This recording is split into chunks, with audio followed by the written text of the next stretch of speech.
Welcome participants. Am I audible? Yes, I ma'am. Yes, Yes, ma'am. ma'am. welcome Yes, ma'am. I welcome our resource person, today's resource person, Dr. Kalyani ma'am. Welcome madam. So I am having great honor to introduce today's resource person. She is well known to me for the last 2 decades. She is very closer to me. I have never seen such a dedicated, hard work, sincere, and intelligent person in my life. So I'm really happy to introduce Dr. Kalyani madam. Dr. Kalyani has completed her UG degree from Alhapa Chittiar College of Engineering and PG degree from Tyagaraja College of Engineering, and she has secured 5th university rank in DE examinations and first rank in ME degree examinations, and she has obtained Best ME Thesis Award from Tyagaraja College of Engineering. She has consistently obtained prizes and awards in college level for academic proficiency. She got her PhD degree from IIT Madras for the thesis work titled A Unified Approach to Power System Security Using Pattern Classifiers. She has the total teaching experience of 18 years, and currently she is working as Dean Examinations and Professor and Head of AAA Department, Kamaraja College of Engineering. She has awarded with outstanding faculty in engineering. She has published nearly 80 papers in referred journals and conferences, which include publication in IEEE transaction. She has a good Google Scholar citation of 570 and H index of 12 and I10 index of 13. She has undergone funded project from TNAC-ST. She received grants from AICT under various schemes. She has coordinated 5 sponsored FDPs and 2 sponsored international national conferences. She has acted as resource person in many workshops, FDPs, conferences, seminars.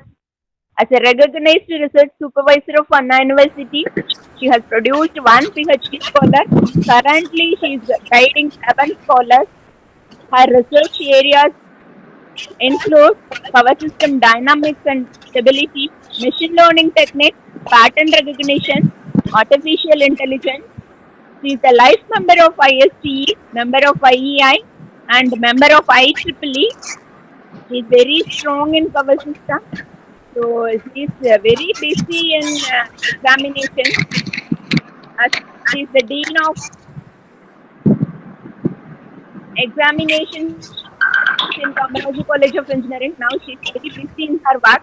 In spite of this busy schedule, she has accepted our invitation and ready to deliver the lecture in our FDP. So I am really happy to welcome you, ma'am. Welcome, ma'am. I hand over the session to you. Please Yes, ma'am. proceed. Yes. A very good morning to one and all present here. Hope my voice is audible. So, anything is, if any disconnection, anything happens, kindly intimate me immediately. So, we are actually in the online session. It's very difficult for teachers to have online session because without seeing the faces of the audience, we are simply sitting in front of the computer or laptop and talking to the screen of the computer. So I request the coordinator or the participants to kindly let me know if any disconnection or any audio problem, screen is not visible. Kindly let me know immediately. So first of all, once again, a very pleasant and warm good morning to one and all present here. My sincere thanks to the management, principal of KLM College of Engineering, and the eminent and dynamic HOD of EEE Department of KLM College of Engineering, Dr. S.M. Kannan, and the coordinators of the today's FDP program, Dr. Jnanambal ma'am and Dr. Vimala Rani and Mrs. Ganesh Kumari. So thank you one and all for giving me this opportunity for getting connected with all the participants across the country and to share my knowledge and expertise, or I would say whatever the things I have learned during my teaching career and during my research career. So as a teacher, we need to share knowledges, we need to spread the knowledge everywhere. That is the prime motto of any teacher should be. So in that aspect, I feel very happy to get connected with all the eminent elite group, I would say, the teaching fraternity of various engineering colleges. So thank you very much, Nyanambal ma'am, for giving me this opportunity. In fact, I feel very privileged and honored because I have also served in KLM College of Engineering for more than 7 years. It is one of my parent institution which has shaped my life and career in all aspects. Today, I am in this position only because of the experience and the support from the peer colleagues and the HOD which I got from KLM College. So thank you very much once again, ma'am. Now I will start with my presentation. First, let me share my screen. Please give me 1 second time. Kindly let me know whether the screen is visible.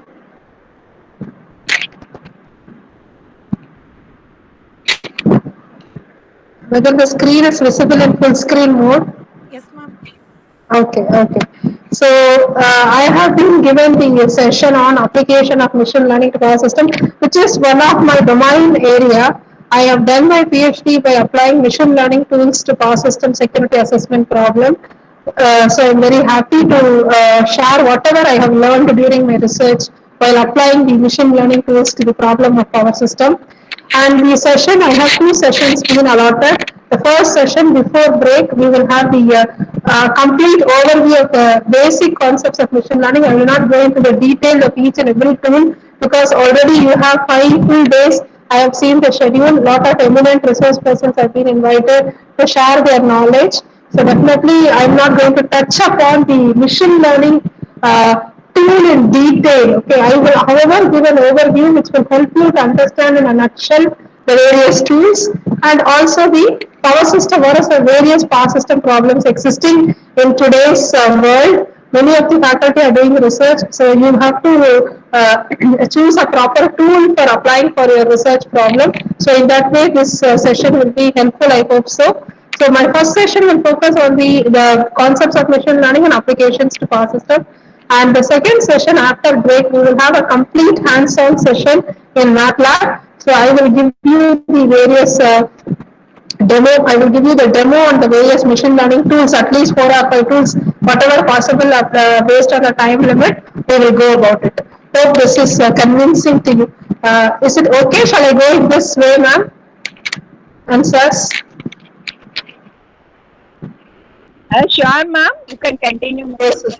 Okay, okay. So here and there, let us interact. I want the participants to interact. So even in a classroom, we request students to talk. It is not monopoly. It is we need to have a. It is not a single poly. Okay, we need to have monopoly where everybody need to participate in this session actively. This is my humble request as one of the session speaker. So when we think of machine learning, it is a broad area. So nowadays we started talking more about machine learning. But if you see in 1980 itself, the concept of machine learning evolved. But we have not explicitly used it for various applications. Okay, it was evolved in 1980 itself, but we started the concept of machine learning started blooming only in the past 2 years.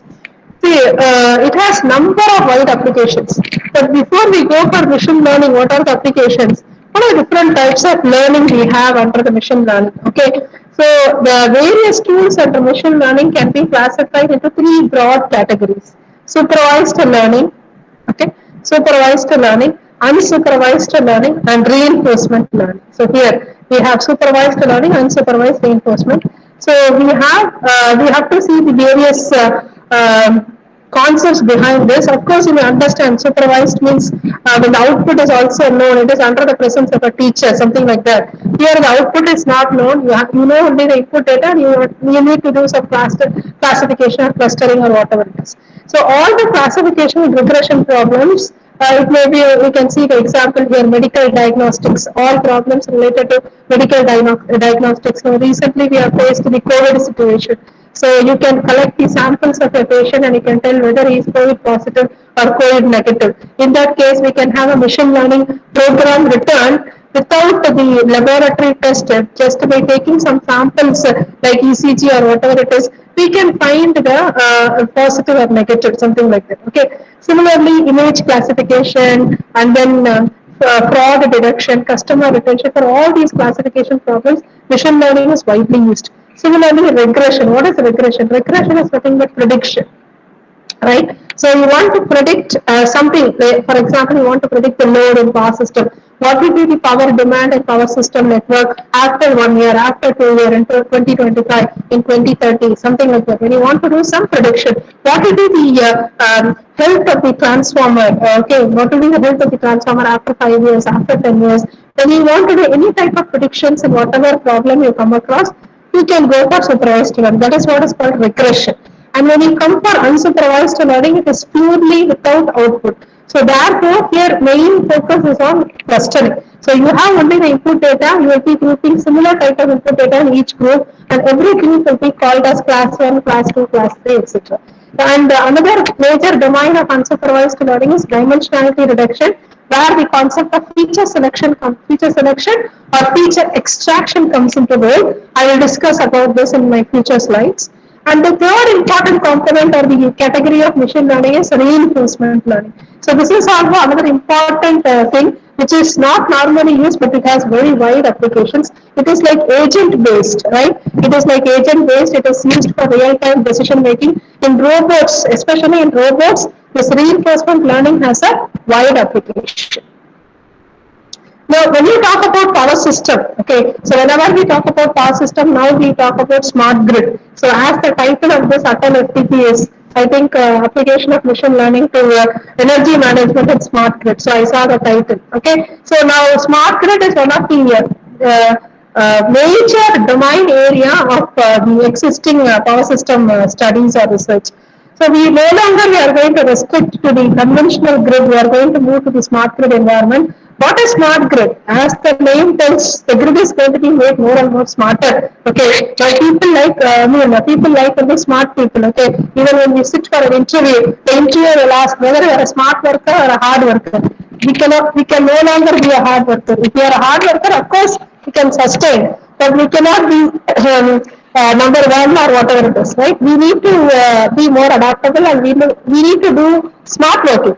So what is smart working? Automation, right? So bringing everything into automation, now we have the concept of IoT, Internet of Things. Now we have IoE, that is Internet of Everything. Okay, so without Internet, the world cannot survive. So now we have experienced this in the COVID situation. Everybody is now having a smartphone with an internet facility.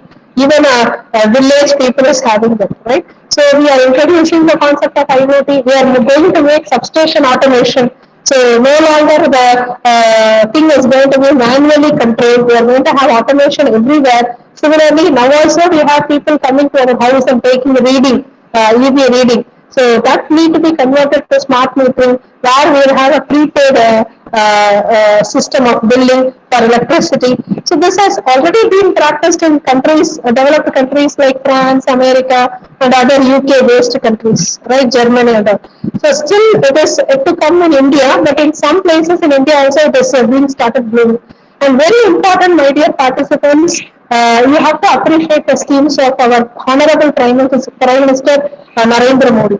So he is very much technology savvy, and he wants to support young people, both the teachers as well as the students, who are willing to contribute in the field of automations, in the field of technology driven country. Okay, he wants to make India as a superpower country. So definitely that will happen in a matter of few years. But it all lies in hands. Modi ji alone cannot make India as a superpower. It is all in our hands, teachers, because we need to educate our students. We need to inspire our students.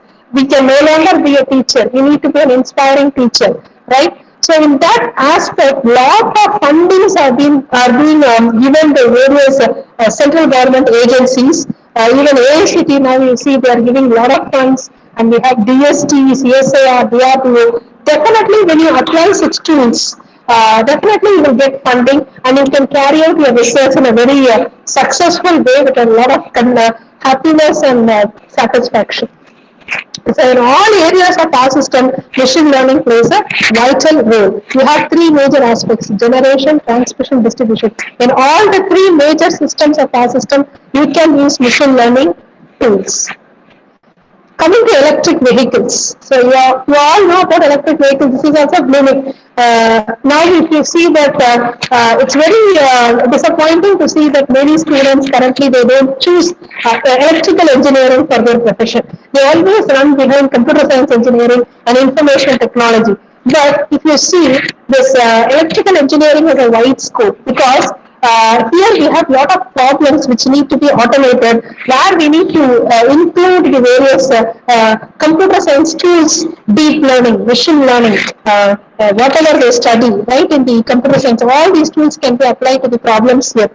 So electric vehicle is one of the blooming area in the field of electrical engineering. So an electric vehicle means it is not simply one particular component alone. So this diagram is very popular. It is taken from internet. So here you can see a lot of components like traction motor, power electronics controller, DC-DC converter, thermal system, and then traction battery pack, charge port, transmission network, onboard charger, battery. See, all these components. See, whenever you think of electric vehicle, you think of a battery, and then you think of a charge controller, you think of a power converter or a power controller, and then a motor, and then a battery management system. So in all these five major blocks, machine learning has a wide applications. Okay, so when you go and refer the research articles published in recent years related to machine learning and processor, you can find any number of articles. Right from 2000 or so, they have been working and they have published. So definitely that will kindle your interest, and still you have a long way to go to address the power system problems with the help of machine learning. So when you think of machine learning, you just think of this famous person, Herbert Alexander Simon, who has really contributed to the concept of machine learning in the year 1975 itself. Okay, he was a Nobel Prize winner.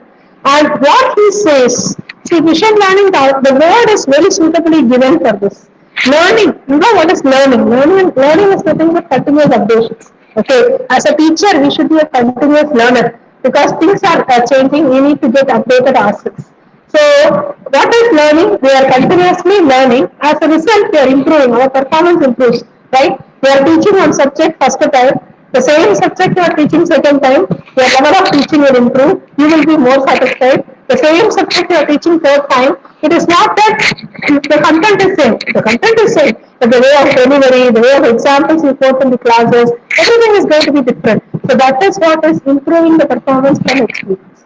So this is basically the simple meaning of learning, right? Now, what is machine learning? The same thing we are going to do. We are going to improve the performance of any system with the help of computer program. Okay, any system for that matter. I'm very happy to share that nowadays, since for the past 6 months we are in lockdown, many institutions, especially IITs, NITs, and other premier deemed universities like Shastra or IIT, they're all gone for online proctored examination.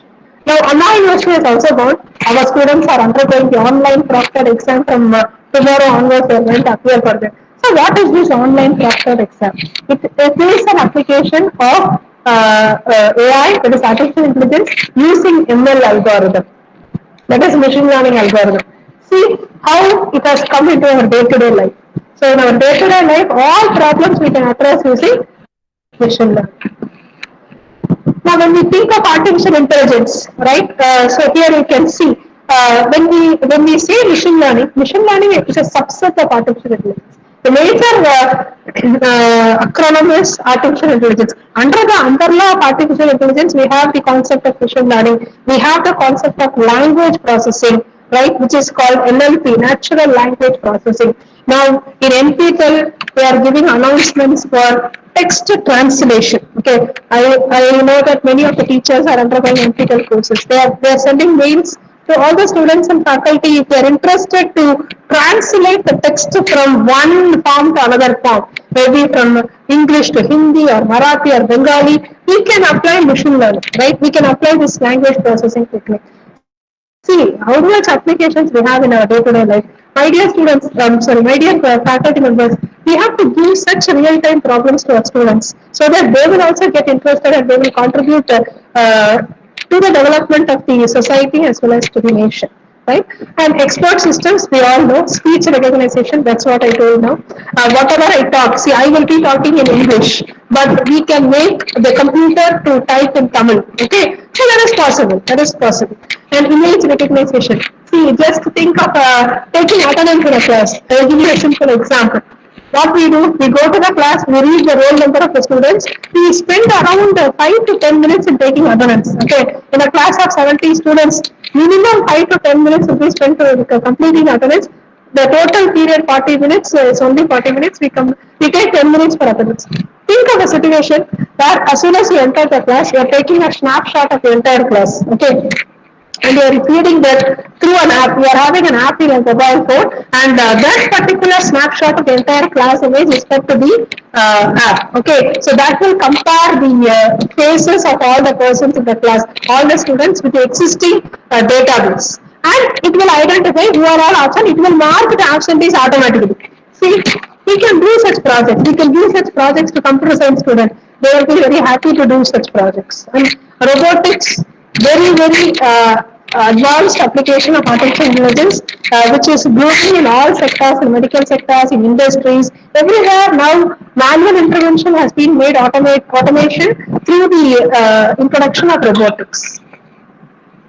So as I already told, machine learning, branch of AI, and then it involves the design and development of algorithms that allows computers to evolve behavior based on empirical data. What is this empirical data? Statistical data. For everything, whenever you do any research, whenever you evolve with any concept, you have to analytically prove it, right? It is no longer a theoretical or a hypothetical situation. So you have to support the system with some statistical data and an analytical proof. So in that way, machine learning will be helpful. And an approach to learn automatically. See, we see the keywords. Learn automatically to recognize complex patterns and make intelligent decisions, right? And whenever we think of machine learning, we can think of study of various algorithms that improve automatically through experience. So when you, as a beginner, if you are a beginner, if you are not much familiar with the concepts of machine learning, you can very well refer to this book called Machine Learning by Tom Mitchell. Okay, it's a Tata McGrath book which was published in the year 1997. E-book is available, freely downloadable. You can take this e-book and you can study, go through it if you are a beginner in machine learning and if you want to learn machine learning in detail with all the analytical details and proofs for each algorithms. Okay. Now I have a quiz for you, right? Now participants can post your answers in the chat box or else you can unmute and tell your answer. So what is machine learning? There are 4 options given. You have to choose the correct one.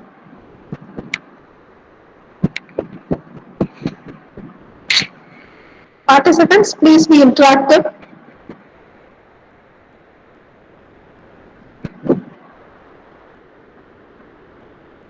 Participants, may please type their answer in the chat box.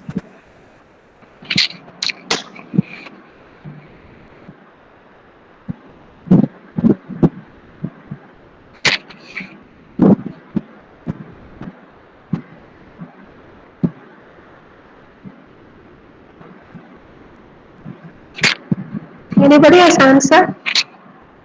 Yes, madam. Sarita Kumari, A, option A. Okay. Devaraj, option C. Okay. Thank you, ma'am, for because I'm not able to see the. Okay, I'm not able to see the chat box. So Yes, ma'am. I will assist you. I will assist you. No issues. Thank you. Many gave the answer as C. 2 gave the answer as A. Good. Okay. So the correct answer is U. Okay.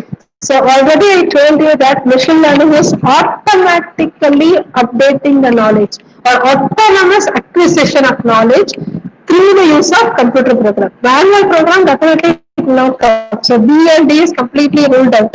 So it is not selective acquisition. Selective acquisition means for every time the decision making will change. We are giving a prior data. Based on that prior data, the algorithm, using that algorithm, we train the network And later on, whenever a new data comes into play, it should automatically make the decision with the new data. Every time we cannot go and train the network with new sets of data. So this is the important thing. So the answer is A. What is artificial intelligence? The second quiz for you. Participants, please provide their answers. So there are four options. Putting your intelligence into computer, programming with your own intelligence, making a machine intelligent, playing a game.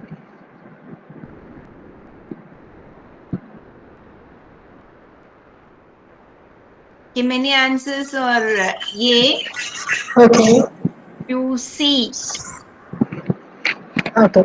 So the answer is C. Okay. Thank you, ma'am. Thank you, participants, for your quick response also and for your active participation and interest. So why it cannot be A? We cannot put our intelligence to computer. Remember, nothing can be equal to human intelligence. Okay. So the technology may develop, Google will come, many search engines will come, but still nobody can replace the existence of a teacher. Do you think that in future teachers will not be required? No. Teachers are very well required. As long as the world exists, teachers are required, right? So we cannot give all our intelligence to a computer. That is not possible. But however, we can make a machine intelligent to work enough to solve a particular problem. So the answer is C. Hope the answer is convincing to you.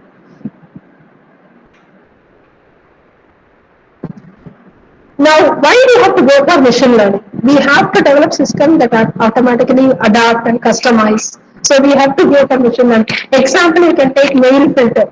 See, especially when we are in bigger positions. Say, for example, I have been given an administrative responsibility of HOD, and I have been given an administrative responsibility of examination.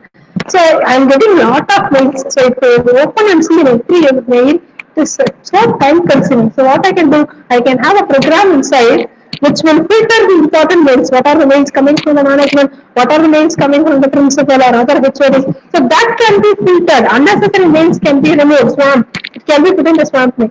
So such type of program can be done using this what to say, this machine learning algorithm, and discover new knowledge. You have large database, you have voluminous data, you don't know what to do, you cannot have any prediction. In that case, we can apply machine learning. So example is your COVID data analysis. So IIT recently they have done a lot of research in COVID data analysis, and they have published research papers also during the 6 months. I also referred a few of the papers published by them. For example, they are able to predict, okay, so what type of patients are prone to get affected by corona. Okay, maybe based on their age, based on their past health condition, diseases, other things. So based on whether men or female, based upon the place where they live, if it is a place like northern places where the temperature will be high during the summer, something like that. So based upon everything, they are able to predict. So this type of detailed research has been done in IIT Madras by a group of people in computer science engineering, and they have published papers. You can, if you are interested, you can refer to that. And ability to mimic human and replace certain monotonous tasks. So we always do some monotonous tasks like handwritten recognition. So normally we get now we are doing online classes. Okay, in our college, what we are doing is we are conducting open book test. We are giving sending the question paper to the students, asking them to write and send us back the scanned copy. So we don't know whether it is his handwriting or his mother has written or his sister or brother has written. Okay, in that way we can have the computer can have a handwritten recognition algorithm using ML, and we can submit our students scanned copy to that, and it will tell whether that particular student has written or some other person has written. Proxy has been made. See, we have number of real-time problems we can apply. Develop systems that are difficult and expensive to construct manually.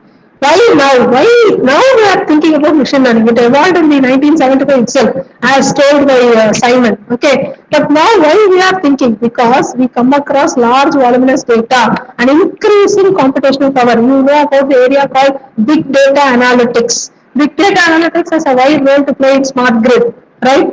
Growing progress and available algorithms, and increasing now. So industries they give support. See, AICT has approved this Atal FTP, right? Because the word, the title, we have mission learning. Okay, so whenever the title in your project proposal is catering to the recent technology tool, definitely the funding agencies will scrutinize your proposal.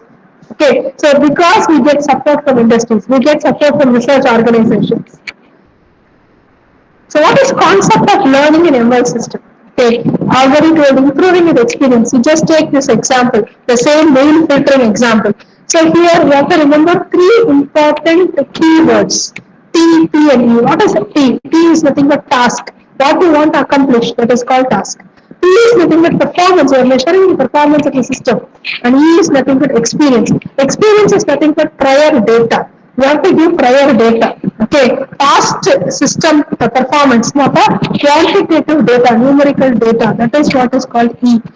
So what is P? Performance is nothing but accuracy of the system. How many samples have been correctly classified? How many samples have not been correctly classified? Something like accuracy. That is what is the concept of learning. Again, a quiz for you. Which of the following statement is not true? ML algorithms learn from prior experience. Please see which of the following is not true. The question is which of the following is not true. Data redundancy affects the performance of ML. Learning using ML model improves the experience of a specific task. Artificial intelligence is different from machine learning. Participants, please. Just have the interaction. Yes, good. Others? Yes. D. Yeah. Answers are given as D. Okay, ma'am. Other participants, please try to interact by giving your answers in the chat box. Yes, ma'am. The answer is D because we cannot tell that artificial intelligence is different from machine learning. It is a subset. We can say machine learning is a subset of it is not completely different. Whereas the others are all the true statement. Okay. Yes. Many answered as D, madam. Okay. So they are understanding the concept. It is like they are without seeing your faces. I am teaching. So I'm delivering rather than teaching. I'm delivering Yes, the yes, same. yes, yes. So this is the major when you want to apply machine learning to any particular application, maybe a power system application and a non-power system application, you have to go with some basic steps. What are the steps involved in applying or the process of learning involved in ML system? First thing is you should have real-time sensors for measuring the data. For example, if you are going to predict the output power of a solar power plant, okay, so based upon various factors like temperature, irradiation, other voltage, current, whatever it is. Okay, so you have done some experiments, you have collected some data through some sensors like harmonic testers or pyranometer, some basic instruments you have used, collected the data. So those data sets you should have. Okay, that is the first thing. Having collected the complete, collecting the data set is very, very important. And if your data set is not proper, definitely you cannot get a good performance in the output. So you have to take due care in collecting the data properly through real time. Then you have to go for the second step, which is called pre-processing. So after collecting the data, you cannot directly feed it to the machine learning algorithm. You have to do some intermediate steps. You have to clean the data. You have to remove the redundant data. You have to filter the noise data. So all this is called pre-processing, just cleaning the data. Okay, and then dimensionality reduction if required. If you are having more variables, then your system will become more complex. In simulation, it will not be complex, but when you implement the same in the hardware, in an IC chip, when you deploy the program in an IC chip, in an FPGA kit, definitely it will become very complex. Okay, so it's better to have minimum variables for predictions and classifications. So that is what is We are reducing the dimension of the problem. A 10-dimensional problem can be reduced to a 3 or a 4 dimension. That is the third step. Then we are going for learning. This is the learning process. See, here I am just showing some network like neural network. And then model testing. Finally, you need to validate whether the model built is proper or not. Okay. So now you see the sample data set.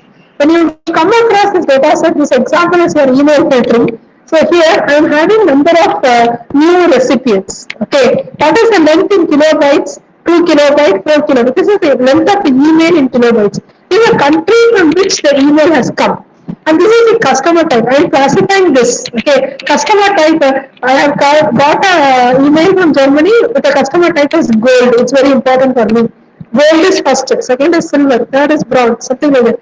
What is a classification? Whether it is a swamp mail or a normal mail. Swamp means not an email. Okay. So this is your output target. All the four are input. So here you have different types of input attributes which holds numerical data or nominal data or ordinal data. What is ordinal? It will come in certain order. Gold, silver, bronze means always it will be gold, silver, bronze. You can have something like color or you can have something like gender. When you take gender, it will be always male, female, like that. Okay, so that and all will come under ordinal. If you take any other examples like ordinal, I have a quiz for you. A feature F1 can take certain value A, B, C, D, E, F and represents grade of students from your college. Which of the following statement is true in the following case? I need to tell whether feature F1 holds nominal variable data or ordinal variable data or not any of the above.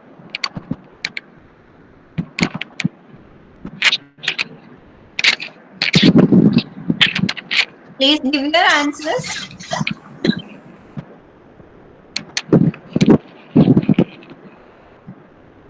Participants, please.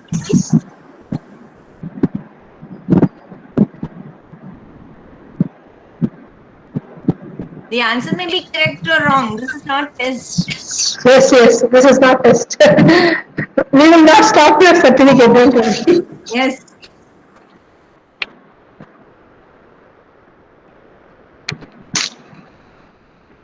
Yes, all give us the that. members have typed D, madam. D, both of this are okay. But the answer is not D, it is B. It is an D, ordinal, yeah, because one person has typed as B. The B. answer has given by Arumugam. Yes. Thank you, Mr. Armugam, and congratulations for picking up the right answer. So here, why it is ordinal? Because grade of a student will be only in this order. You cannot have any other grade apart from this. Whether it be A, B, C, D, E, F, that's all. So it is an ordinal variable. Now, when we talk about machine learning as a classifier, we have either linear or non-linear. Okay, so in order to understand the concept of a linear classifier, I have taken a simple two-dimensional problem, the same problem. Here you can see the first variable is new recipient and the second variable is email length. So in the previous example, we have seen four input attributes. See, 1, 2, 3, 4. In that first and second alone I am taking, because this will be a four-dimensional problem. I am making it as a two-dimensional problem for better visibility. So two dimensions are taken and I am classifying all these red dots belonging to one class. Maybe it is a swamp mail. All the blue dots refer to one class, that is a normal mail. Okay, so I want to separate these dots. So I can put a straight line like this, different lines, see how many lines are there, but I don't know which will be optimal. So I have to run an algorithm, see which one will be most best, whether this one or any lines among this. Now take an example here where the points are scattered. Okay, here I cannot have a complete linear classification like this. I have to go for non-linear classifier. Here you can see the separation boundary, how it is highly non-linear in nature. It may be a fourth order, fifth order equation, whereas here it is simply a straight line equation. However, here we have two errors. See, here we have one blue dot among the red. Similarly, one red dot among the blue. So there are two errors in this simple model. So I need to find an optimal margin classifier, that is a maximum margin classifier, is a linear classifier with the maximum margin. So I give a boundary. I cannot fix a complete straight line. I give a boundary, and this boundary region is called the support vectors, which is called the linear support vector mission. So whatever data points lie on this maroon color something, no, so that is called the support vectors. So non-linear, these are all the examples. First case is linear, the returning to is non-linear, where the data points are highly irregular and they are scattered here and there. We have to go for non-linear classifier for a better accuracy. When you want to evaluate, see, when you present in your research paper the results of such machine learning algorithm, you have to give a lot of results. You have to talk about the data sets first, how good your data set is, the redundancy of your data set, percentage of your data belonging to class 1, class 2, all this you have to speak. That one table you have to provide. Second, if you have worked in feature selection, you have to provide the results of feature selection. How much the dimension you are reducing, how you are validating that you are reducing a 10-dimensional problem to a 4-dimension, how you are telling that among the 4 attributes, 2 attributes are highly important. What is the prior methodology you have followed to justify that? Those discussions should come.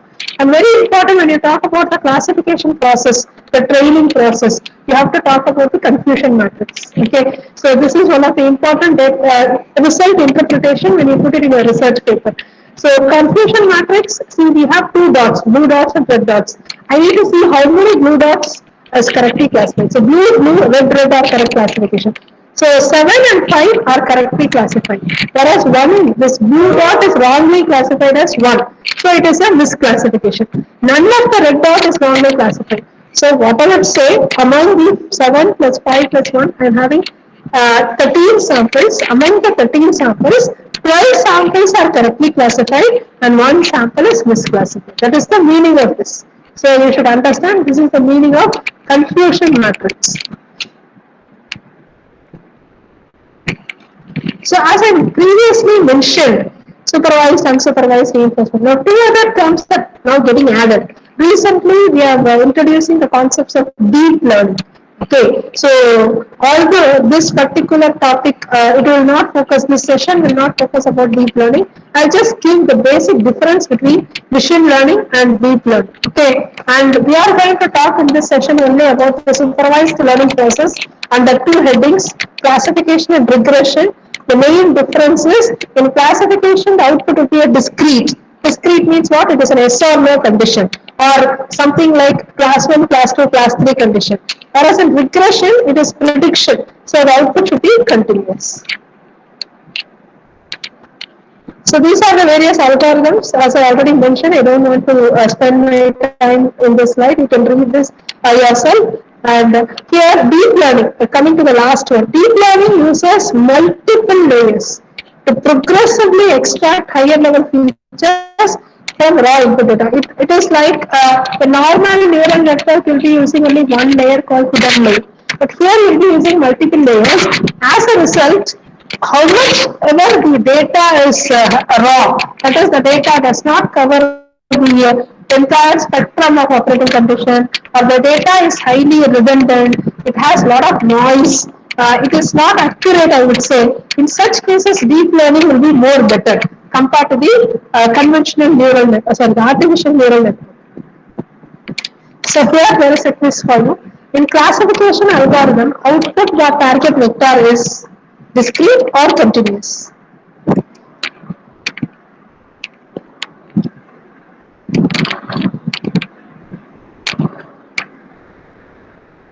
Please type your answers. Madam, please repeat the question.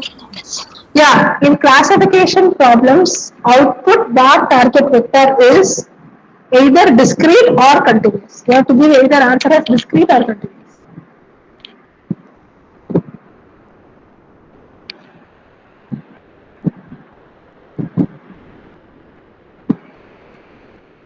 Madam wanted to see the chat box, I think, so Manoj, Yes, ma'am, I will. so that she stopped her presentation. I will also try to connect with mobile phone.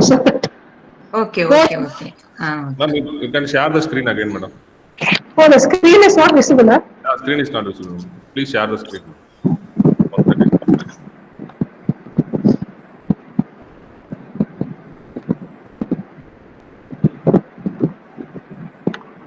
Participants, you can type either discrete or continuous.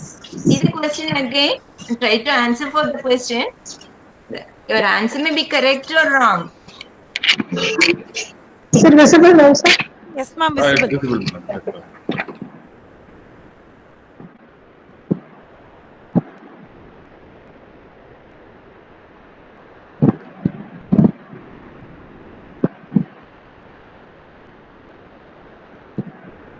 As few participants have given their answers as discrete, madam.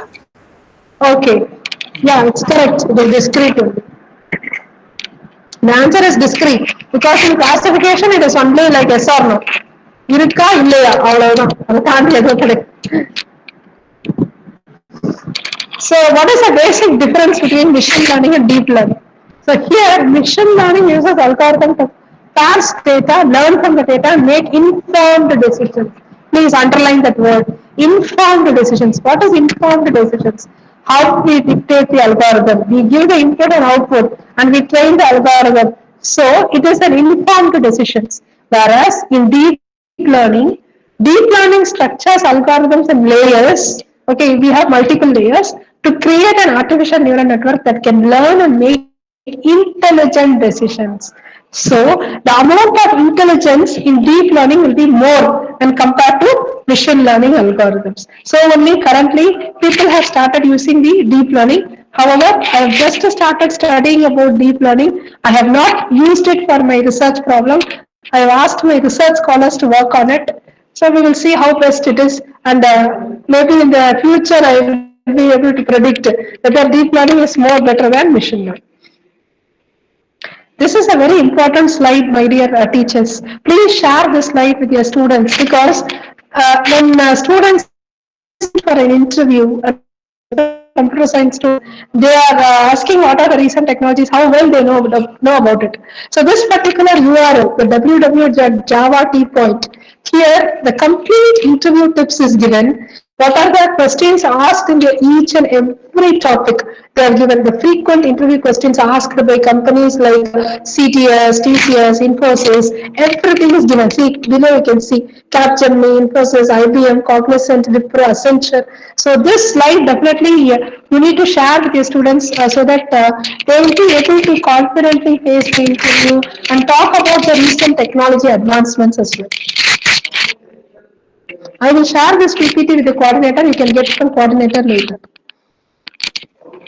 Now, can you name any two ML approaches popularly used for real-time applications? At least one you name, if not two.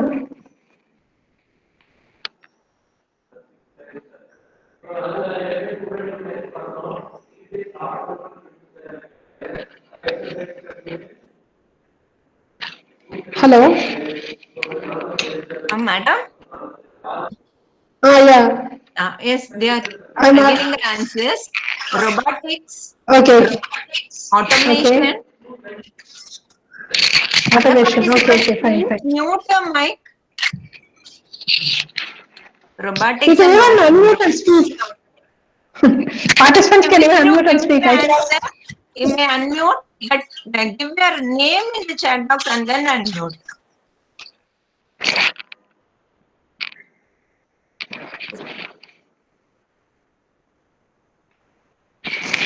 Most of the answers are robotics and automation, madam. Okay, that is actually the application, but machine learning tool approach, methods, machine learning algorithms. What she has delivered earlier, you can refer and then you may tell the answer.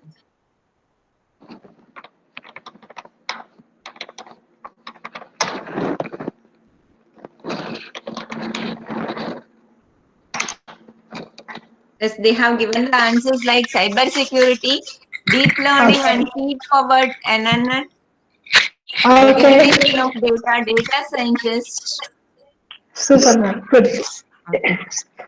There are lots of approaches. Here we have decision tree, we have deep learning or simple ANN also we can use. A number of approaches are there. We can even think of reinforcement learning, what I mentioned previously. Another quiz. In ML context, learning under the presence of the teacher is called as.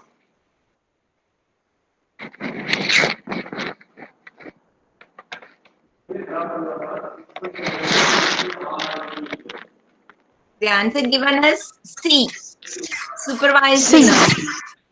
Yeah, it's correct. It's a very easy answer. Since everybody is teachers, you have easily found the answer for this. Okay. Now, this also I have previously mentioned, steps to solve. First, you have to gather the data, collect the data from various sensors, do pre-processing, do feature selection process, which is called feature engineering. Then select the appropriate ML algorithm and do the training process. And finally, evaluate or validate the model. We will go by each step because this is very important to understand because you have to apply for any particular application. So what is data generation is also called as pattern generation. So each operating condition or state of the system is termed as pattern. So what do you think of a pattern? If you take a simple power system network, a simple IEEE system like 6 bus we have, 14 bus we have. When we take such a systems, we will be having various buses. So in each bus you will be having voltage, you will be having real power, reactive power. So each of these variables can be taken as the operating conditions of the system. So that is a complete row. Each row is called a pattern. Say for example, if we are having a 3 bus system, V1, V2, V3, P1, P2, P3, Q1, Q2, Q3, or delta 1, delta 2, delta 3, something like that. So complete row, you'll be having 12 variables, 3 into 4, for each bus 3 variables or 4 variables. So you'll be having 3 into 4, 12 attributes you'll be having. That is what is called pattern. Hope you are able to understand what I tell. Okay, and all variables describing an operating condition constitute the components of the pattern vector. So here, I will just take my pen.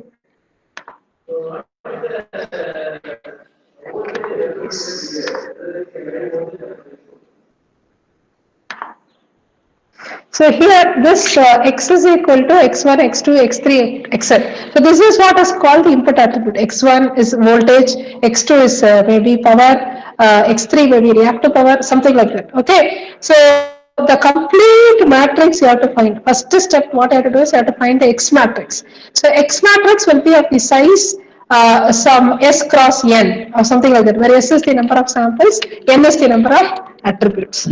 And how to generate these data patterns? These data patterns for training and testing you can generate through offline or online. Online means real time. You have to fit the sensor in the real time system, collect the data.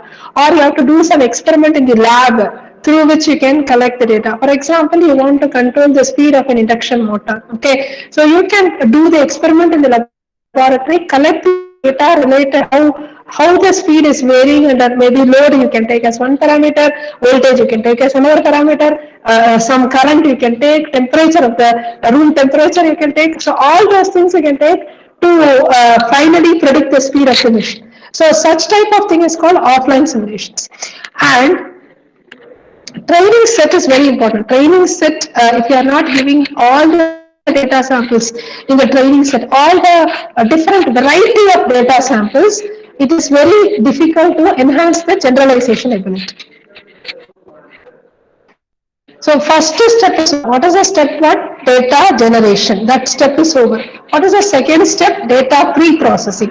So here what we do, it is very important, data mining and machine learning projects. It includes cleaning, normalization, filtering, all the noisy and unreliable data. So data pre-processing, one of the major techniques is data normalization, which is called as data scaling. Okay. So this here you can see data normalization or data scaling.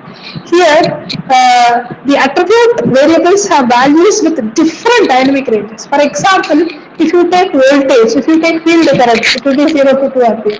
If you take armature current, the range is different. It will go even up to 10 ampere or something. Okay. And if you take speed of a machine, minimum 500 rpm, maximum 3000. So the range, you see, when the current is having 2 ampere data, the range is very small, whereas when you take speed, it is 500 to 3000. So just imagine, the dynamic ranges are there. If you give both the input to the algorithm, it will not know that speed has its own significance, current, it will just take data as raw data.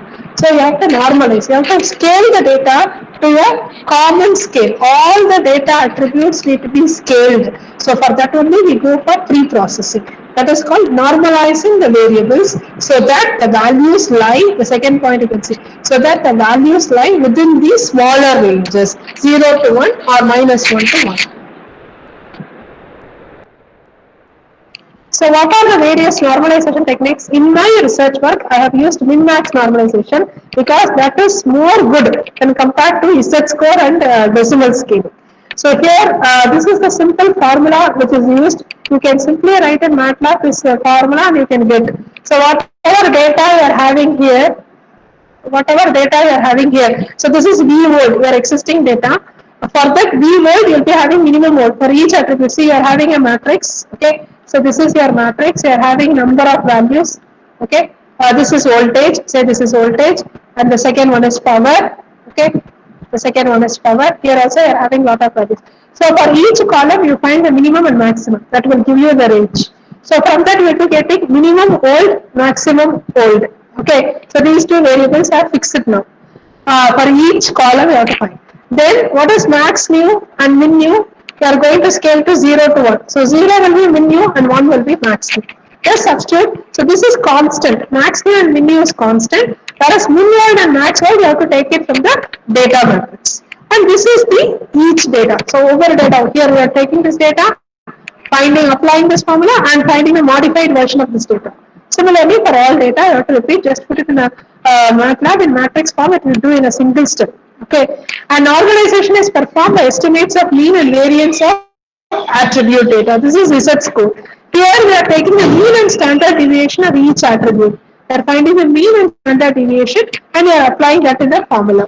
What is decimal scaling? Here we are just dividing the value by some 10 power some value. It may be 2, 3, power 2, 10 power 3. How we have to fix that? For example, if you are scaling the data in the range of -500 to 45. See, your voltage data is having -500 to 45. How to normalize it? What is the maximum thing? 500 is very close to 10 power 3. So you can fix this to 10 power 3. So as a result, this will be scaled to -0.5 to 0.045. So -500 to 45 is reduced to a scaling of -0.5 to 0.045. This is called decimal scaling. Even this comparison you can put. What the people do in research, they take different methods, they put the comparison and see which is the most best. So this also normalization you can do by 3 methods for a data, and you can predict, you can see the classification accuracy and tell that this normalization is more better for the particular problem. Like that you can give your inferences. So first step is over, data generation, either to real-time or offline simulations. What is the second step? Pre-processing or cleaning the data or data scaling. That is also over. Third step is feature engineering, which is called feature selection. So here what I am going to do is, I am having a matrix called X, which is a size, say S cross N. S is the number of samples, N is the number of input attributes. I am going to convert this matrix to a matrix called Z. Okay, where the size, the row will be same samples, number of samples will be same, whereas number of attributes will reduce. It will become S cross M, where M will be very, very less than M. So the input attributes, you are having 10 attributes, you are reducing it to 4 attributes. You are having V1, V2, V3, P1, P2, P3, Q1, Q2, Q3, delta 1, delta 2, delta 3. I am telling that after doing some feature selection algorithm, I am finally identifying P2, Q3 and delta 3 is sufficient. So 12 is reduced to 3 for the algorithm, for the training algorithm. So that is what is called as feature selection. Hope you will be able to understand this. Okay, so it should be noted that M is very, very smaller than N. M and N being the number of components to the feature vector. So X is called pattern vector and Z is called feature vector. Okay. So features must be easily computed, robust and insensitive to disturbance. So as a result, we are going to reduce the curse of dimensionality. So when you go for feature selection, we have different models, filter models and vapor models. I have used all this in my research work, each and every algorithm, and we have written coding in MATLAB, and we have tested with our real-time data set, right? So I don't want to describe each and everything, but just to make a note, what is the difference between filter and wrapper? So in filter model, it is based on some ranking concepts. I'll be finding the ranking, which feature is highly ranked, that feature will be taken for the classification process. Whereas in wrapper model, it is a search technique. It is like an optimization algorithm like TSO or whatever you come across in the heuristic optimization. It is something like that, wrapper model. It is a searching through the space of the possible features and finding the best features for classification. So here if you see, we have discussed about supervised and unsupervised. So these are the various machine learning algorithms commonly used in linear classifier like linear SVM. Navy Bayes is a conventional classifier. It's a probability distribution based classifier. Support vector machine, decision tree, random forest, K nearest neighbor, neural network, or otherwise now we are calling deep learning. And these are the unsupervised algorithms. K means is very popularly used. Okay, principal component analysis also used. So I don't know much about the others. I have used only PCA and K means in my research work. So making predictions. Yeah. I just got a sound. My screen is visible now. Hello. Yes, Is ma'am. it? Yes, ma'am. Yes, yes. Yes, Suddenly I got a sound, so I thought I was disconnected. No. Okay. Now, when we have training phase and prediction phase. So training phase is the thing which is done in offline. Okay, you have to do this in offline, and prediction will be done in the online mode. So in training only you have all the process, data collection, then you have separating that into training and testing set, and then pre-processing, and then feature selection and model training. Everything will be done here. In prediction, directly you are giving input to the feature selection algorithm. It will select the best features, or this also can be reduced because once you have selected the input attributes, those data alone can be fed to the trained classifier.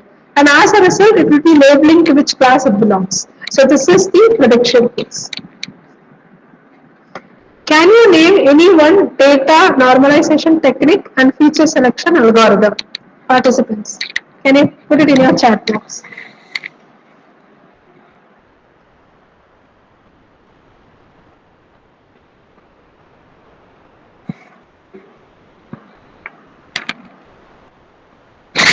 Participants, please give your answers so that the session will be highly interactive. Whatever we have come across so far. Minmax normal. Now I have logged in my desktop also, in my cabin. So I am Okay, able to ma'am. see. Okay. Thank you. Because mobile it is difficult for me. Okay. So I think If you feel any disturbance, no problem, madam. I will yeah. leave the chat box. Okay. So Rajnikant T has answered. Minmax, thank you, sir. Shanmuga Sundaram, Rowlett wheel. Rowlett wheel is one of the method in genetic algorithm. Let us not be too much specific. Prem sir has answered research score. Thank you, sir. Thank you for your attention during my session. You are very attentive. You are remembering all the methods. Yeah, many has answered. Amuda ma'am, thank you. Devaraj sir, thank you. Correlation. Correlation is one of the technique used in feature extraction. Thank you for your active participation. Raghu, thank you, Raghu sir. Now we are going to the last step, or to say the classification step or the ML algorithm training step. Okay, so these are, see, there are a lot of algorithms now developed. This is the thing which I want to show because I have used all these techniques in my research work. So most of the contents of this PPT is taken from my PhD thesis only, right? So I have not referred any basic material because for my PhD thesis I have referred many materials. So I thought that it would be better to take from my thesis itself. Okay. So I have done this classification and clustering with all these types of classifiers. Conventional, where it is called KNN, K nearest neighbor, Navy Bayes, least squares, PSO. PSO, although it is a heuristic, I have used as a conventional classifier, neural network classifier, all these things, multi-layer perceptron, probabilistic neural network, learning vector quantization, then adaptive resonance theory mapping, machine learning classifier, we have linear SVM, SVM, decision tree, extreme learning machine, and clustering, K-means and fuzzy sequence. So what I am going to do is, it's not possible for me to explain all the things. There are around some 12 to 13. So I need then the full 5 days of teaching. Okay, yeah, it is not possible for me as well as for the coordinator to do this. So what I will do is, I will take some samples in each, and I will give you the demo also. Now we have a just quick overview of few algorithms. First, let me talk about K nearest neighbor, which is a very conventional machine learning algorithm used for all the applications. A very, very simple algorithm. It is an instant based, instant is nothing but data. Whenever you tell instant, it is nothing but data. So the K nearest neighbor classification rule, it consists of determining the K nearest neighbors. It is like how much samples are very close to the unseen or the new data samples. We are going to find out by means of distance measurement. It is called Euclidean distance measurement. In MATLAB, we have single command to do it. We need not have to worry. MATLAB will run the algorithm and it will give the results automatically. Okay. So it is just determining how many samples are very close, and we are going to do the voting process. Suppose we have class 1 and class 2, and we are now giving an unseen data sample. Assume, take the example of COVID. Okay, I will take a real-time example because I don't know whether participants will belong to different domains. So COVID data, I am going to give us the data instances. Okay, I have a lot of data with the positive patients and COVID negative. Okay, so for positive patients, now suddenly I am getting a new data from the laboratory of the hospital. I am feeding to my machine learning algorithm. So what it will do, it will check the distance of the new data with the existing data, and it will find whether the distance with positive is more or with negative is more.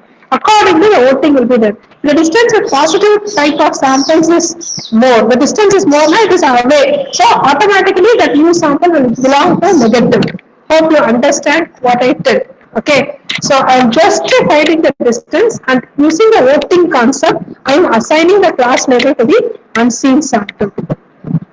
Are you able to understand the concept of KNN, participants? Any doubt in KNN?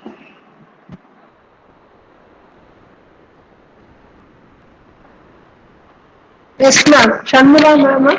Thank you, ma'am. So now coming to the algorithm for KNN, we have simple 4 steps. First step, assume parameter K, which is the number of nearest neighbors. Okay, how many, we have to see how many nearest neighbors. This is randomly taken. It should be an integer. We can have K equal to 5. We can have K equal to 10. So it will find minimum 5 samples closer to the unseen. If I tell K equal to 10, it will find 10 samples closer to the unseen. So this parameter K is user defined. Calculate the distance between the unlabeled or unseen test sample XNew with all the samples in the training set. So I will be getting a distance matrix XNew with respect to all the rows in X. So I will be getting a complete single column vector, which is called a distance matrix. So this DM is called Euclidean distance measure. Okay, there is a formula for that. You can refer in Google what is the formula for Euclidean distance. And sort the distance array. Now you have a distance matrix. You do the sorting process, and you find the smallest to the largest. Smallest means distance is short. Okay. So as a result, you can find first 5. I am given K equal to 5. So you can see first 5 samples where the distance is very, very small. Hope you understand. After the sorting, if I give K equal to 5, first 5 alone you take. Okay. Each one will have one class label. You find to which class level it already belonged to. Okay. Based on that, you can see the voting process. Okay. Suppose among the 5 samples, 3 samples belonging to class 1, 2 samples belonging to class 2. So obviously 3 is greater, the voting is more. So the unseen sample will be assigned to the class label of these 3 samples, maybe class A. Okay. Is it clear? So this is how the KNN algorithm works. Are you able to understand, participants?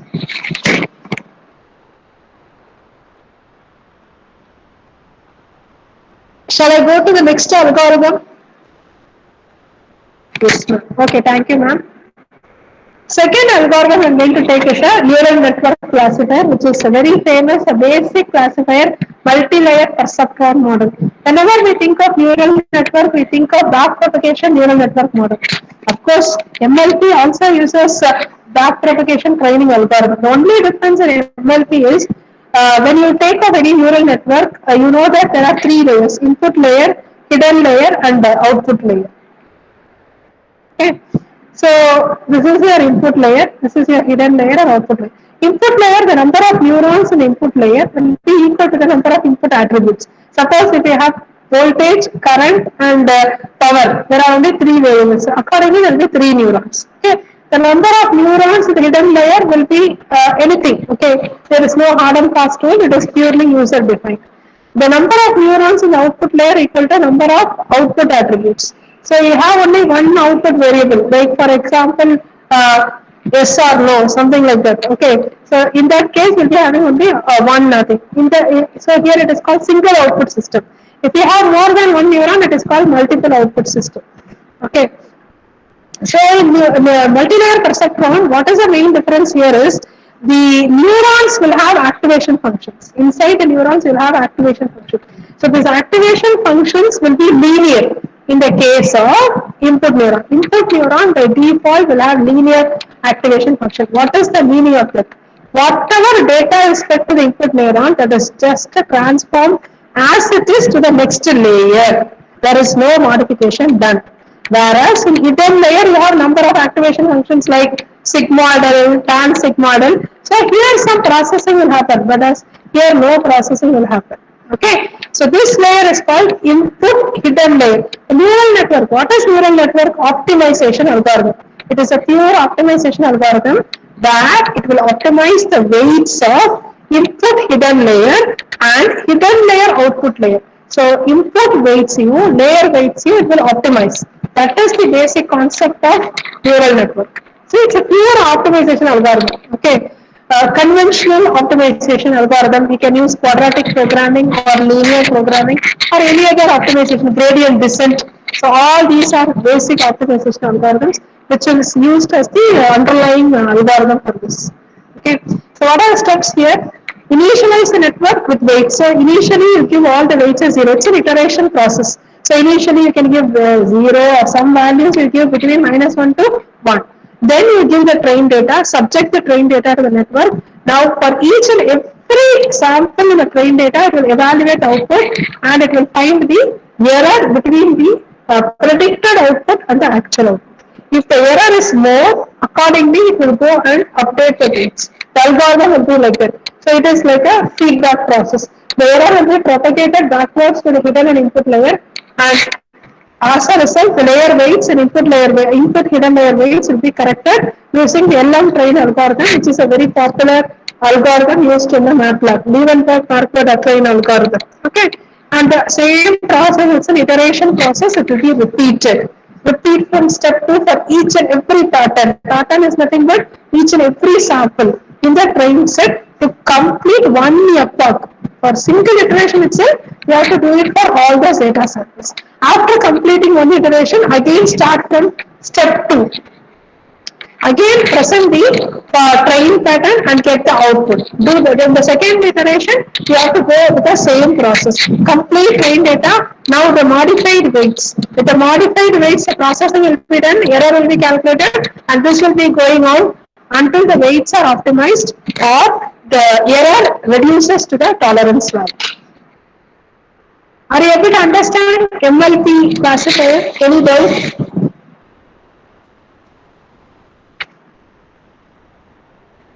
Thank you, ma'am.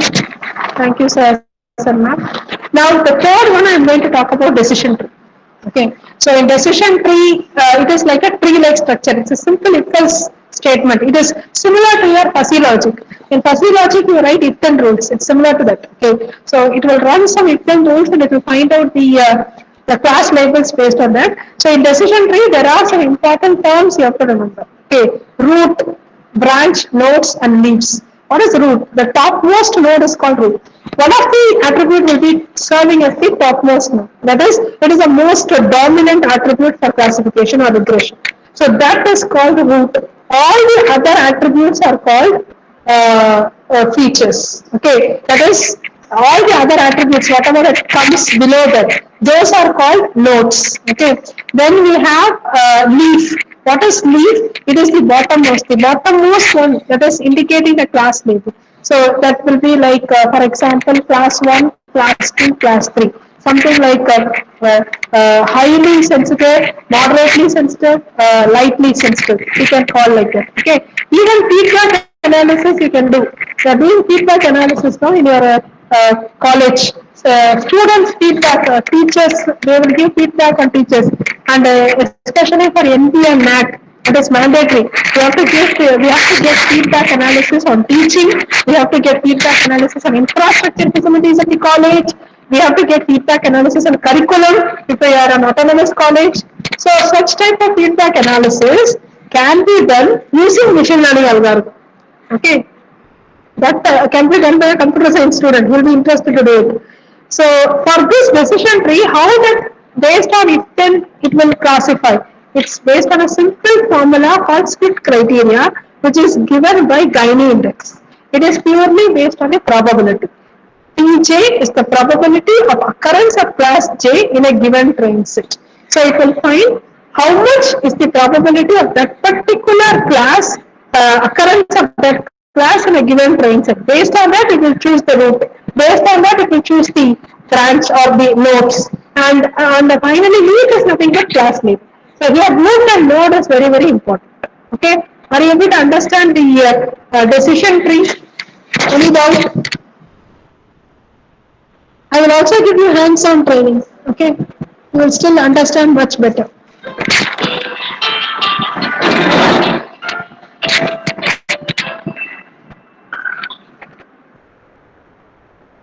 Next one is support vector machine. Okay, this is a very popularly used machine learning algorithm. Even now it is used in many applications. Okay, it was invented by Valdemar Gafkin. Okay, he has actually written a book. It is available, Springer book. The person who invented has given the full concepts of SVM. It involves a lot of mathematical background. Basically, a support vector machine works on quadratic programming. It's a mathematical tool on which the support vector machine works, and it is a supervised learn. It is not unsupervised, it is supervised. So this is the basic concept of SVM. Here if you see, we have input space, and the intermediate we have feature space. What is this feature space? The data samples will be highly nonlinear. It will be in a nonlinear domain that will be converted to some linear domain through this mapping. This mapping process is called kernel mapping. Through that kernel mapping, we will be converting the data samples to the feature space, and finally we will be finding the boundary between the class 1 and class 2.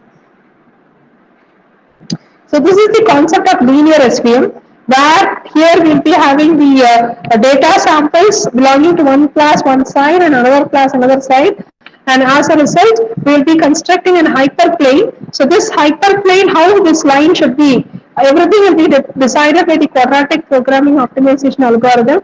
We have the objective function and subject to the constraints for that. I will show you in the next slide. So this is the margin. This margin, based on this margin, we have soft margin SVM and hard margin. If the margin is very narrow, it is called hard margin.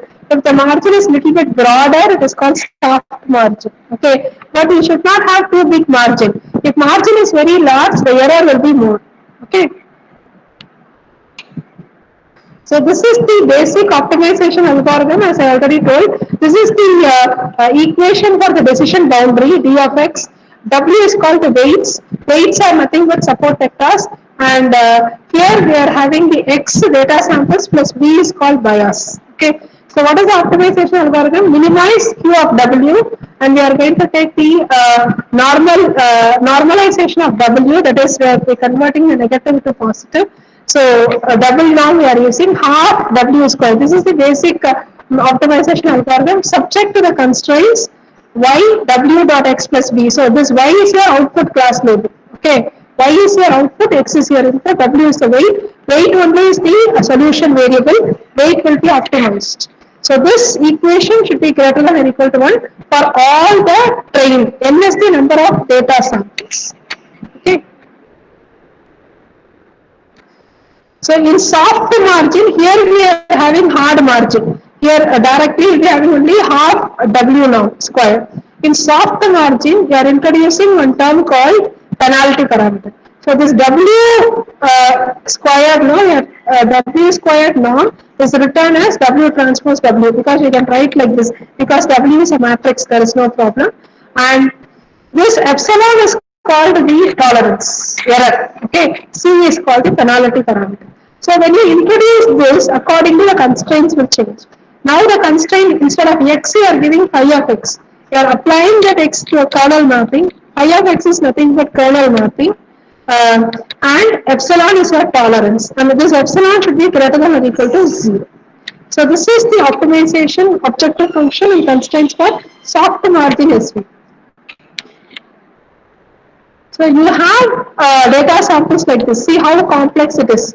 We cannot find a boundary separating these two. So these data samples are mapped to a new domain called feature space.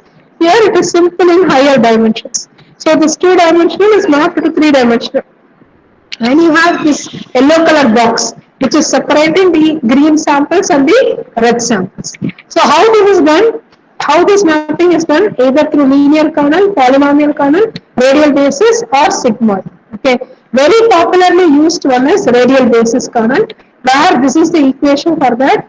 For every data sample, you have to find xi minus xj. You have to keep any one as constant. So say first sample, you have to keep it as constant. Find the difference between all other samples with respect to first sample and take square and find the normalization multiplied by gamma. Gamma is nothing but kernel parameter which is user defined.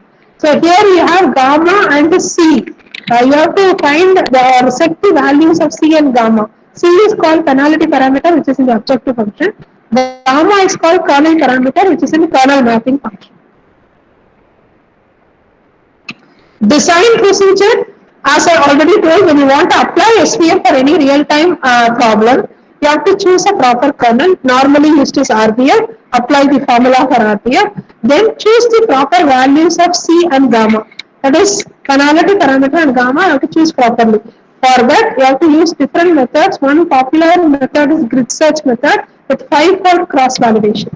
You got a median now. What is the meaning of that is?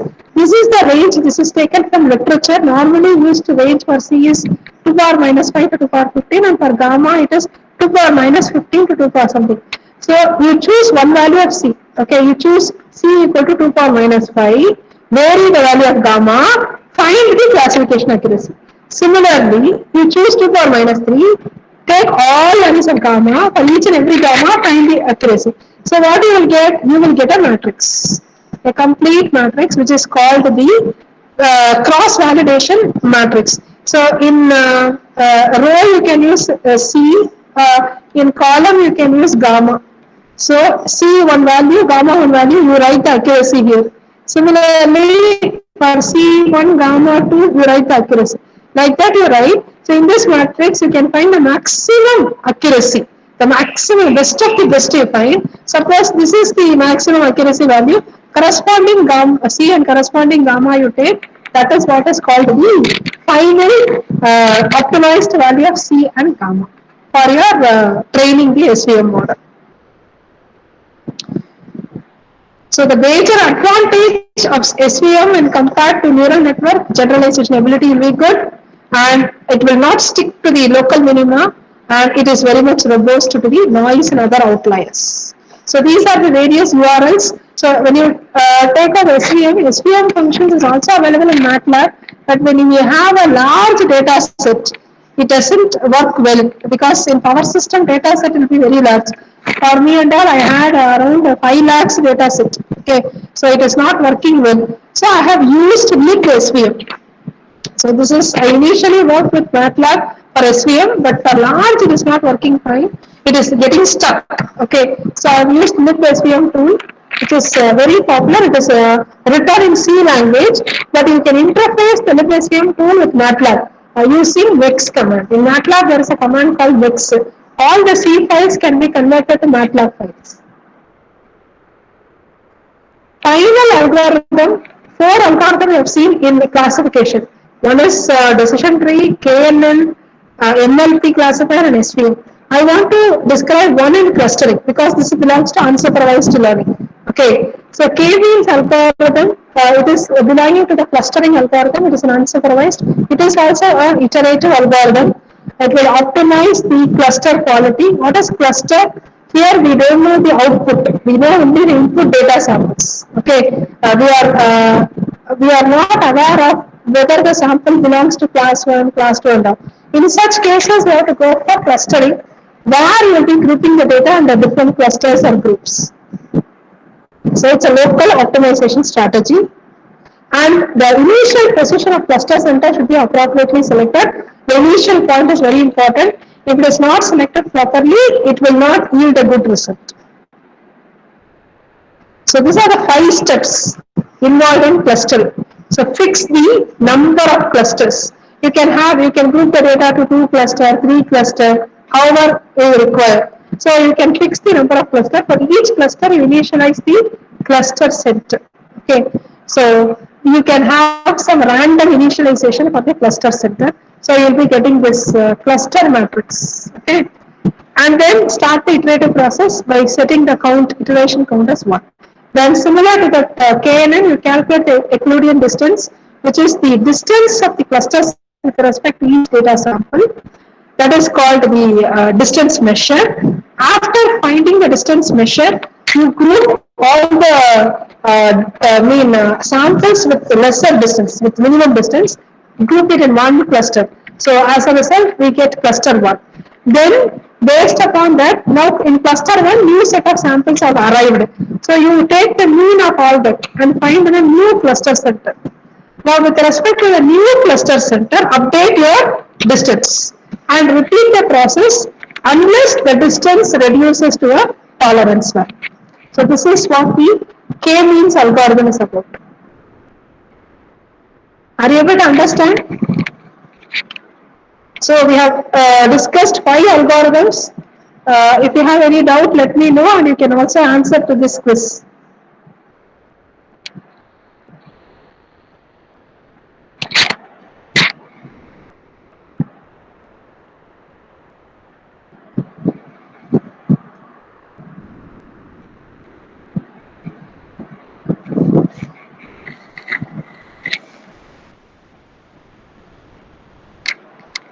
Kindly answer to this quiz. Participants, please answer. Which of the following is an example of a deterministic algorithm? Remember, we have 2 algorithms, deterministic and stochastic. Stochastic means it involves randomness.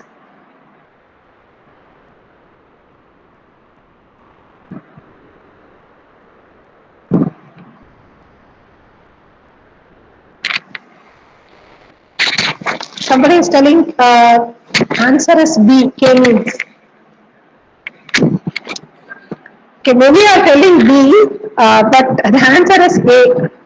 Why? Because in K-means we are starting with initial number of K nearest neighbor that is fixed, and we are taking randomization. We are involving randomization in the K-means algorithm. We are choosing a random value for cluster center.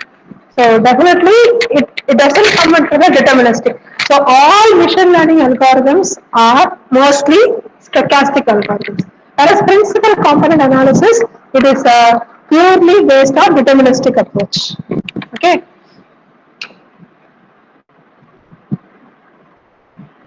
Now I will take another 5 minutes before we go for break.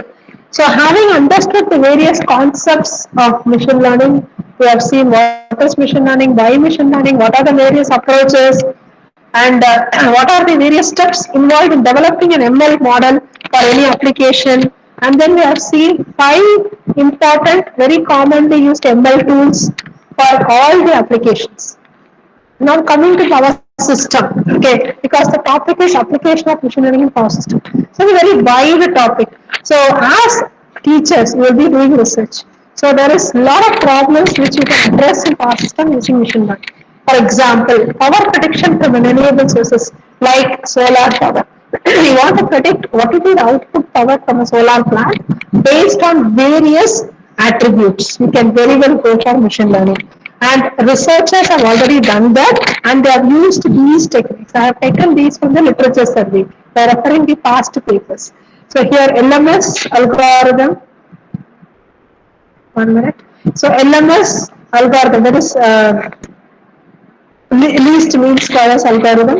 MLP, this is a conventional algorithm. MLP is we have seen, SVM also we have seen. They have used for solar power generation, predicting the output from the wind power plant, predicting the output from a hydro power plant. Hydro can be called both as a conventional and non-conventional energy source because water is freely available. And very important is when you want to access the physical health of the entire grid or any component, you can apply the machine learning algorithm.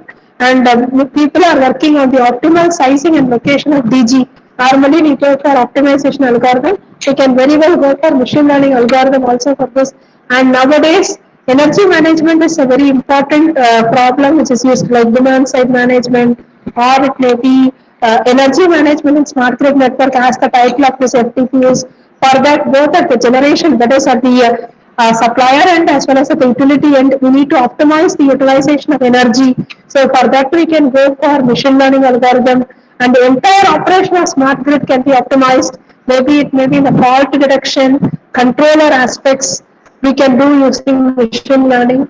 And when you want to go for predictions, we can go for short-term load forecasting, especially wind power forecasting. Researchers have exhibited machine learning algorithm for wind power forecasting. It is available in literature. Power system security assessment, my own research work, I have done exhaustively on power system security using machine learning algorithm. And power system operation optimization like unit commitment, economic dispatch, transformer monitoring and power plant monitoring system you can do based on real-time measurements. You can detect the critical situations of the transformer, when the transformer will fail, how the lifetime is, and what are the various failures, and modeling the physical behavior system like load modeling, because modeling load is another challenging one apart from the other components of power system, because load is highly non-linear and unpredictable. So such things also we can do to calculate electromagnetic inference problems.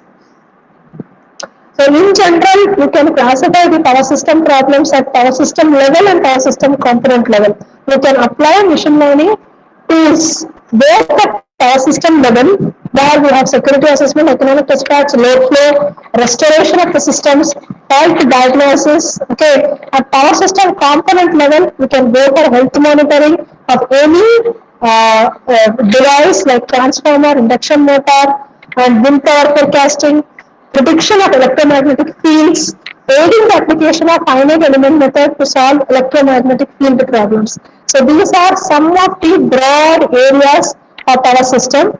If you are really working on only one of these areas, you can very well apply machine learning tool for your research work.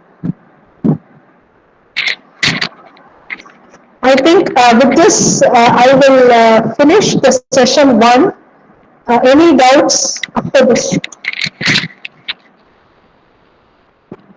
Participants, if you wish to communicate with madam, we will unmute the mic, or you may unmute the mic and you may ask questions to madam, or you may type in the chat box. Or shall we have the discussion after second session? Yeah, yes, ma'am. Yes, ma'am. We can have. Okay, ma'am. Thank you so much, ma'am. Thank you for your elaborate introduction and description about machine learning algorithms. Various algorithms you have covered, various applications you have told. So we are eagerly waiting for the next session. Please, we will continue at 11:30, ma'am. Thank you so much. Yes, yes. Okay, okay. We'll have a complete hands-on in MATLAB. 11:30, I will join that. Thank Okay, you. ma'am. Thank you so much. Participants, please shortly attend the session at 11:30. You may attend from 11:25 itself. Please join at 11:25. Thank you so much.